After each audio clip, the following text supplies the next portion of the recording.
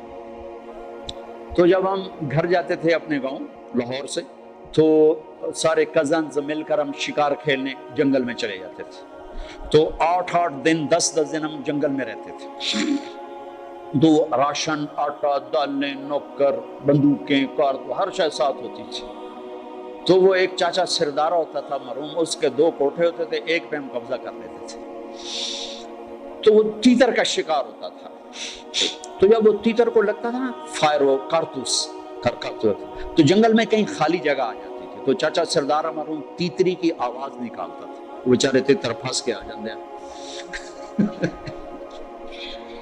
وہ ایک جھاڑی کے پیچھے بیٹھ کے تیتری کی آواز نکالتا. تو وہ جھنڈ کے جھنڈ ایسے غول کے غول تیتروں کے باہر نکلتے. بہت تیتر ہوتے تھے اس وقت. تو پھر ہم ٹھا ٹھا ٹھا ٹھا فائر کرتے تھے. وہ ہوتے تھے چھرے، وہ کارتوس. تو کسی کو 1 لگا، کسی کو 2، کسی کو 3. تو وہ یوں اڑتا تھا، تھوڑی سی ہمت ہوتی تھی، پھر گرتا تھا. گر کے اس کے پر بے بسی سے یوں پھیلتے تھے اور ٹانگیں پیچھے چلی جاتی تھی. سر یوں ہو جاتا تھا، پر یوں ہو جاتے تھے. اور اپنی زبان سے گویا کہہ رہا ہے کہ ہوں بے شک کباب بناتے ہمیں سالن بنا، ہوں میرا بس کوئی نہیں رہ گیا. یہ جناح کا لفظ میں یہاں سے سمجھا کہ اللہ یوں کہہ رہا ہے کہ لوگوں کے سامنے ذبح ہو جائے، بچھ جا، ذبح ہو جائے.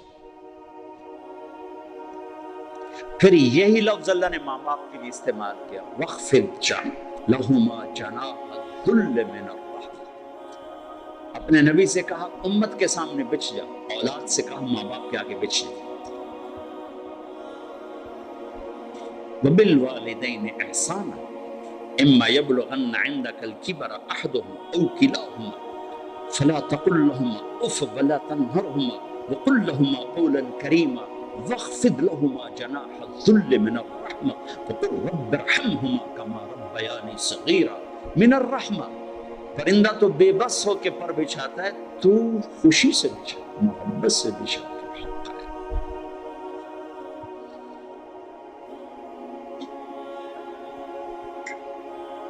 ایک شخص نے ماں کو حج کرایا کندھے پہ بٹھا کر اور طواف سا کرا رہا. طواف سے فارغ ہو کر حضرت عبداللہ بن عمر مل گئے. حضرت جی میں نے ماں کو حج کرا دیا، کندھے پہ بٹھایا، طواف کرا، ماں کا حق ادا ہو گیا.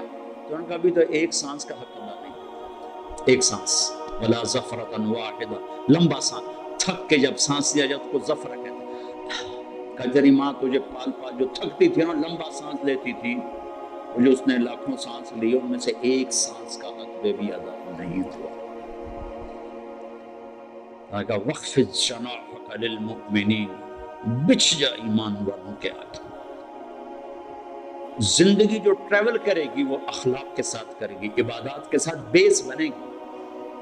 جو آگے پھیلے گی خوشبو کی طرح وہ اخلاق ہوں گی. تو ہر وقت حساب کتاب حساب کتاب حساب کتاب، یہ دل دماغ کی، یہ دل کی دنیا ویران کر دیتا.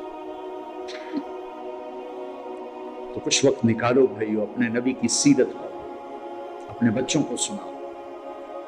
اب تو کتابیں پڑھانے کی دقت کوئی نہیں ہے، اللہ تعالیٰ نے کتنی آسانی کر دی ہے. ایک چھوٹی سی سکرین پر لاکھوں کتابیں موجود ہیں. میں مفتی تقی صاحب کا وہ پڑھ رہا تھا آسان ترجمہ، تو اس کے شروع میں لکھا کہ اس کا اکثر حصہ سفروں میں مکمل ہوا، چونکہ کمپیوٹر میں ساری چیزیں موجود تھی. اور وہ صورت کے آخر میں لکھتے بھی ہیں فلاں ایئرپورٹ پر یہ مکمل ہوئی، فلاں ایئرپورٹ پر یہ مکمل ہوئی. کہ اب تو اللہ نے وہ کتابوں کی مشقت سے بھی نجات دے دیا. ہمارے بچے ہم سے زیادہ جانتے ہیں وہ ان کے ساتھ کھیلنا. ان کو بیٹا نبی کی سیرت نکالو، نبی کے اخلاق نکالو، ابو عمر کی سیرت نکالو، ابو بکر کی سیرت نکالو، خود بھی سنو ان کو بھی سنو.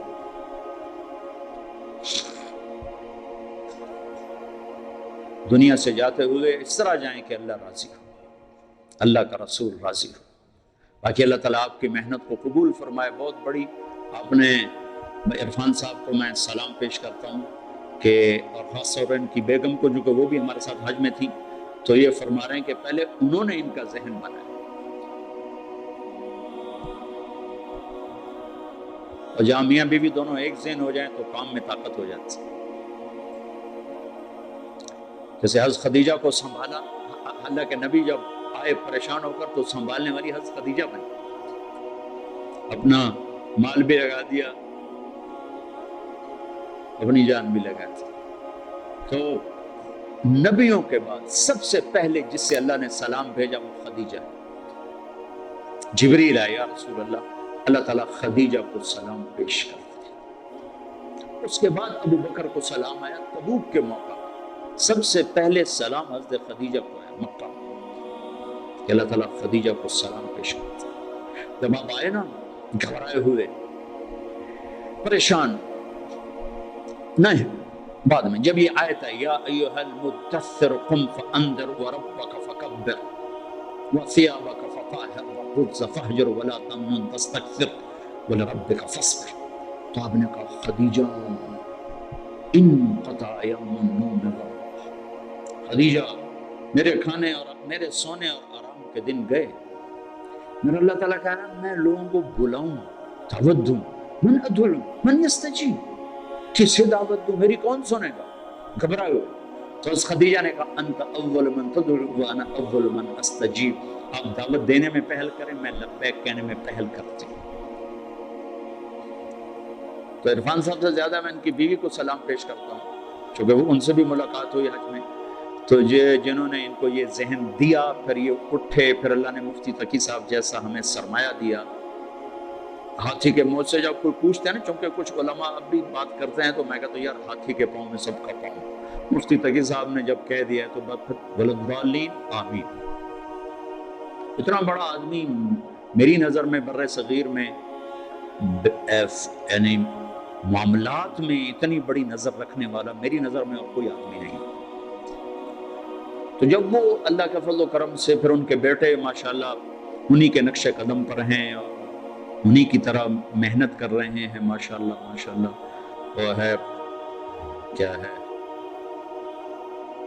ادھر پہ پوت نسل پہ گھوڑا موقع نہیں تو تھوڑا تھوڑا تو ہمارے باپ گھوڑے بڑے اچھے رکھا کرتے، میرے والد صاحب ان کو گھوڑوں کا شوق تھا، بچپن میں یہ موٹریں کاریں بہت کم ہوتی تھی تو گھوڑے بڑے نسل کے رکھتے تھے، بڑے خوبصورت۔ ایک ہمارا گھوڑا تھا سفید نکرا، اتنا نازک، اسی سے ریلیٹڈ بات ہے کہ سختی تو جانوروں کو باغی کر دیتی، انسان کو کیسے باغی نہیں بنائے گی؟ بڑی سونی چال چلتا تھا۔ ہمارا ایک کوچوہان تھا چاچا گامو، وہ تھا ذرا غصے والا زیادہ، کبھی وہ چابک مار دیتا اس گھوڑے کو تو پھر وہ ایسے کھڑا ہو جاتا تھا، کہ میں نہیں ٹوٹتا۔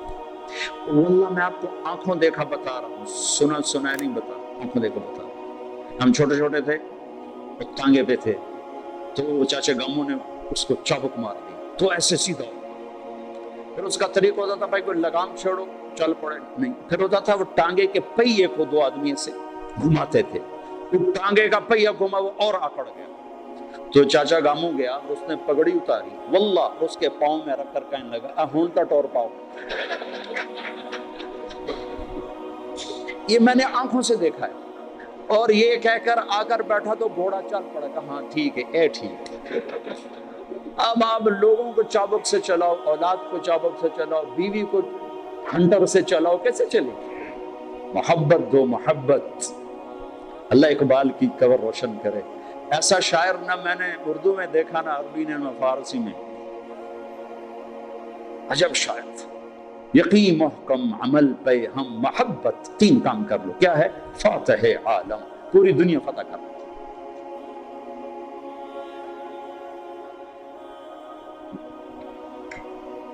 تو میرے محبوب کی ایک خوبصورت زندگی ہے جس میں معاشرت بھی ہے، معیشت بھی ہے، عبادت بھی ہے، عقائد بھی ہیں، ان سب کو زندہ کرنا اسلام ہے۔ آپ نے ایک چیز کو زندہ کیا ہے، سود سے لوگوں کو بچایا ہے، کوشش کر رہے ہو اللہ آپ کی مسائی کو قبول کرے، اپنے لیے بھی کچھ وقت نکالو، کہ یہ تو دین کا ایک چھوٹا سا شعبہ ہے، معیشت، لیکن میرا اللہ سے تعلق ٹھیک ہو، میرا لوگوں سے تعلق ٹھیک ہو، میرا ماں باپ زندہ ہیں تو ان سے تعلق ٹھیک ہو، بھی بچے ہیں تو ان سے تعلق ٹھیک ہو۔ ہمارا جوائنٹ فیملی سسٹم میں بعض اوقات ماں باپ کی مداخلت زندگی برباد کر دیتی، بعض اوقات بیوی کی مداخلت ماں باپ کو برباد کر دیتی، لیکن یہ واقعات تھوڑے ہیں، پہلے واقعات زیادہ ہیں کہ ماں باپ کی بیجا مداخلت وہ میاں بیوی کی زندگی کو برباد کر دیتی ہے۔ اور آگے حدود کا پتہ نہیں ہے تو وہ ماں کے چکر میں بہت سے لوگ اپنی بیویوں کو تباہ کر بیٹھتے ہیں، اپنے بچوں پہ بیویوں پہ بڑی بڑی زیادتیاں کر جاتے ہیں۔ میں چونکہ پنجاب کا ہوں، دیہات کا ہوں، اور ذمہ دارہ معاشرت ہے، میں یہ ظلم بہت دیکھتا ہوں، بہت دیکھتا ہوں، بہت دیکھتا ہوں۔ میں 15 سال سے یہ مضمون بیان کر رہا ہوں۔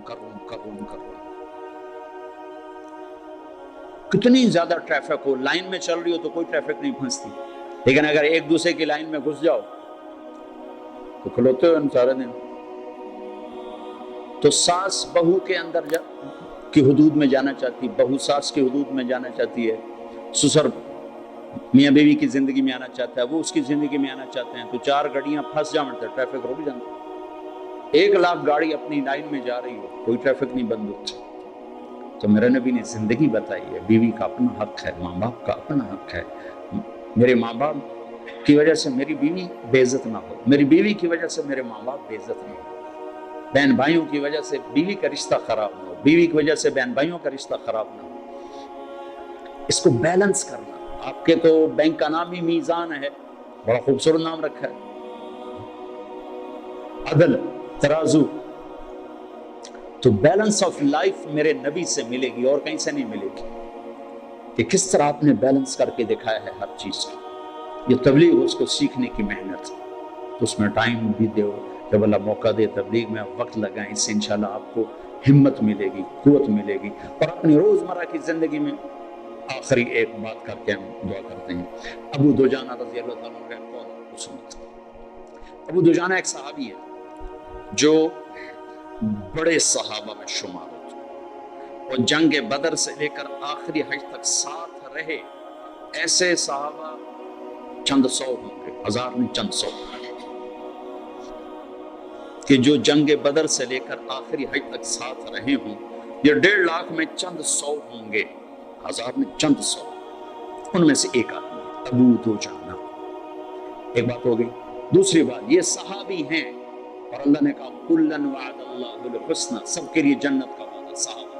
پھر یہ حدیبیہ میں شریک ہیں تو اللہ نے کہا لقد رضی اللہ عن المؤمنین، حدیبیہ والوں سے اللہ راضی ہو گیا۔ پھر یہ بدر میں شریک ہیں تو اللہ تعالیٰ کے نبی نے کہا بدر والے جو مرضی کریں اللہ نے معاف کر دیا، ٹھیک ہو گیا۔ پھر تھوڑا سا میں ان کی تاریخ بتانا چاہتا ہوں تاکہ اگلی جو میں بات کرنا چاہتا ہوں اس میں وزن آپ محسوس کر سکیں، ورنہ وزن نہیں آئے۔ احد کے میدان میں آپ نے یوں تلوار، بھائی یہ تلوار کون لے گا؟ تو کئی لوگ کھڑے ہوئے، پھر آپ نے کہا اس کا حق کون ادا کرے گا؟ تو سارے بیٹھ گئے، صرف 3 آدمی کھڑے ہوئے، ایک عمر، ایک زبیر، ایک ابو دجانہ۔ تو آپ نے وہ تلوار نہ عمر کو دی نہ زبیر رضی اللہ تعالیٰ عنہ، وہ ابو دجانہ کو دی۔ تو حضرت زبیر آپ کے پھوپھی زاد بھی ہیں اور ٹاپ 10 صحابہ میں ہیں، ابو بکر، عمر، عثمان، علی، طلحہ، زبیر، سعد، سعید، ابو عبیدہ، عبد الرحمن۔ آپ نے ایک محفل میں ان 10 کے نام لے کر فرمایا کہ یہ سب جنتی ہیں، ان میں ایک زبیر ہے۔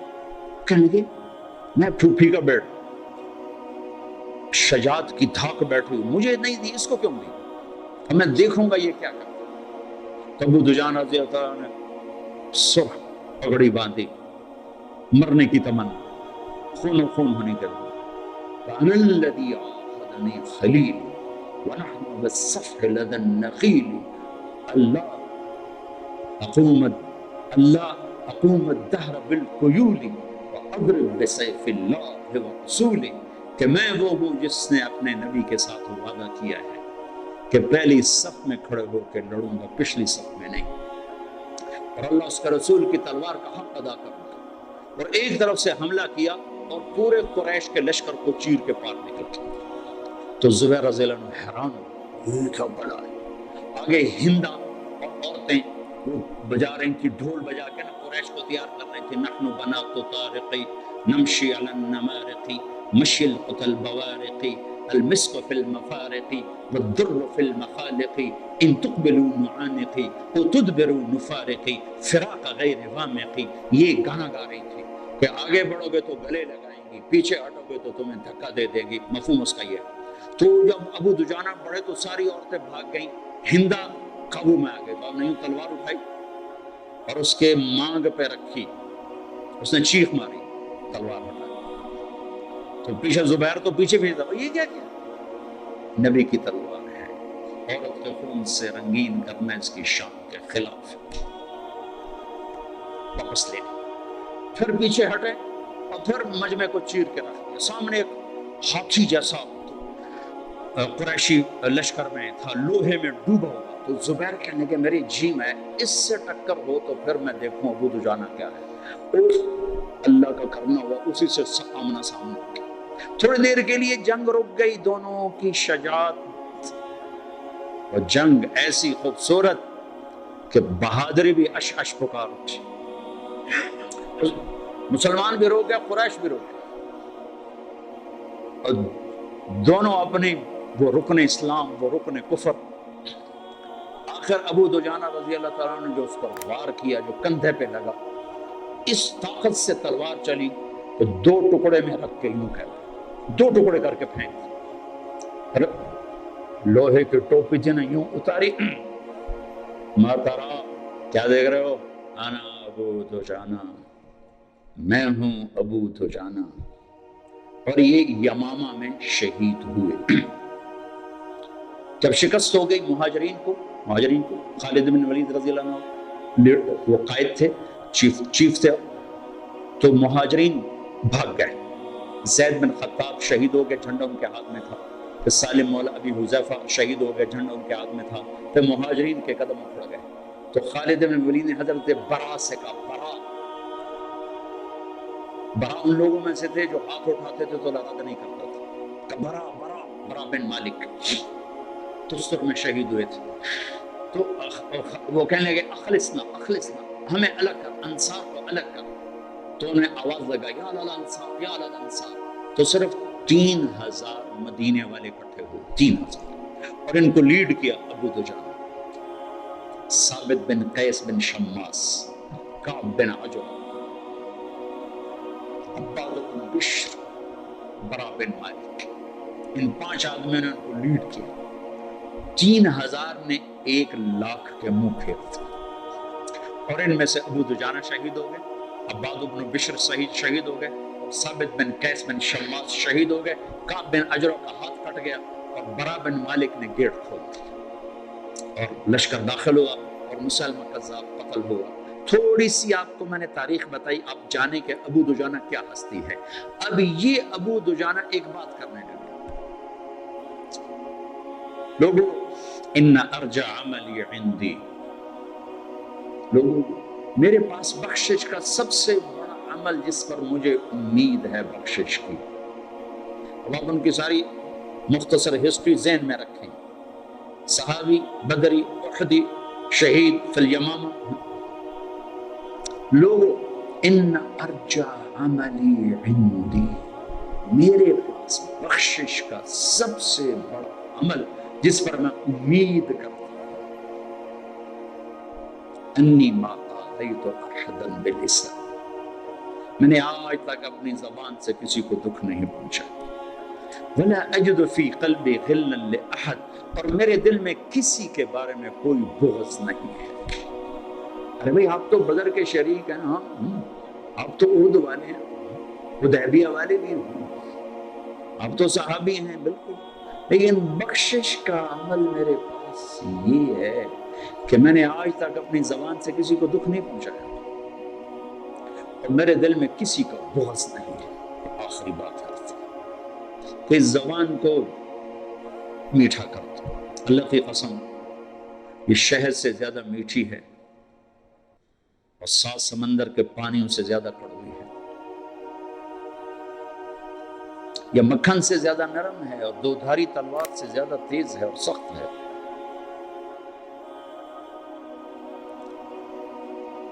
اس زبان کا بول میٹھا کرنا سیکھ لیں، اور دل کو دھونا سیکھ لیں۔ کوئی زیادتی کرے، جاؤ اللہ سے لوں گا، جاؤ معاف کی۔ انتہائی خوبصورت دین بن جائے گا، انتہائی خوبصورت دین بن جائے گا۔ اب جہاں ہوگے لوگ آپ پر پروانہ وار فدا ہوں گے۔ اس زبان کا بول میٹھا فرماتا، دل کو دھو دیں۔ آخر میں ایک لطیفہ بھی ہے، حقیقت بھی ہے، وہ سنا کے میں بات ختم کرتا ہوں۔ میری زندگی گزر گئی سڑکوں پر، چل چل چل چل چل چل، تو بسوں کے پیچھے عجیب و غریب جملے دیکھ دیکھ کر میں نے ایک ترتیب بنائی، ایک سکیچ بنایا۔ نئی بس کے پیچھے لکھا ہوتا ہے ویک ٹور چکوری دی۔ چکور بڑا نخرے والا پرندہ ہے، بڑے نخرے سے چلتا ہے۔ جب تھوڑی پرانی ہوتی تو لکھا ہوتا ہے ہارن دے کر پاس کر، جب تھوڑی اور پرانی ہوتی تو لکھا ہوتا ہے یا پاس کر یا برداشت کر، جب تھوڑی اور پرانی ہو تو پھر اس کے پیچھے لکھا ہوتا ہے نہ چھیڑ ملنگانو، ایک ملنگ بھی بنا ہوتا ہے، اور پرانی رنگ روغن ہو کے روڈ پہ آ جائے تو لکھا ہوتا ہے خدا نے ایک بار پھر دلہن بنا دیا۔ یہ تو ہو گیا لطیفہ جو میرا اپنا بنایا ہوا ہے۔ اور ایک دفعہ ایک جملہ پڑا ایک ویگن کے پیچھے، وہ پھر سارے دھونے دھو گیا۔ مجھے پڑھنے کا موقع بھی اب بہت کم ملتا ہے، صرف سفر میں تھوڑا بہت کبھی کوئی دیکھ لیا، تو میں ایسے ہی پڑھتا جا رہا تھا تو میری آگے نظر پڑی تو ایک ویگن کے ہم پیچھے جا رہے تھے، تو اس ویگن کے پیچھے لکھا ہوا تھا، یہ جو بڑی کوسٹر ہوتی ہیں، چھوٹی بڑی کوسٹر جو 25-30 اس میں بیٹھتے ہیں، تو اس کے پیچھے لکھا ہوا تھا بہت بڑا کر کے دل، دل آگے لکھا ہوا تھا برائے فروخت، دل برائے، فیکٹریاں برائے فروخت تو پڑی تھی، پہلی دفعہ لکھا دل برائے فروخت، نیچے لکھا تھا قیمت، قیمت آگے لکھا تھا ایک میٹھا بول، ایک میٹھا بول۔ یہ افسر ماتحت سے بولے تو اس کا دل خرید لے، ماتحت افسر سے بولے تو اس کا دل خرید لے، خامند بیوی سے بولے، بیوی خامند سے بولے، ماں باپ اولاد سے بولے، اولاد ماں باپ سے بولے، استاد شاگرد سے بولے، شاگرد استاد سے بولے، دلوں کے خریدار، دلوں کے سوداگر بن جاؤ، ایک میٹھے بول سے دل خرید۔ میرا باپ بہت سخی، ہر وقت اس کا دیرا چلتا تھا، اور میرا تایا بہت بخیل، ایک دونوں بھائی ایک دوسرے کی ضد۔ وہ زمانہ کچی سڑکوں کا تھا، مہمان آتے تو میرا تایا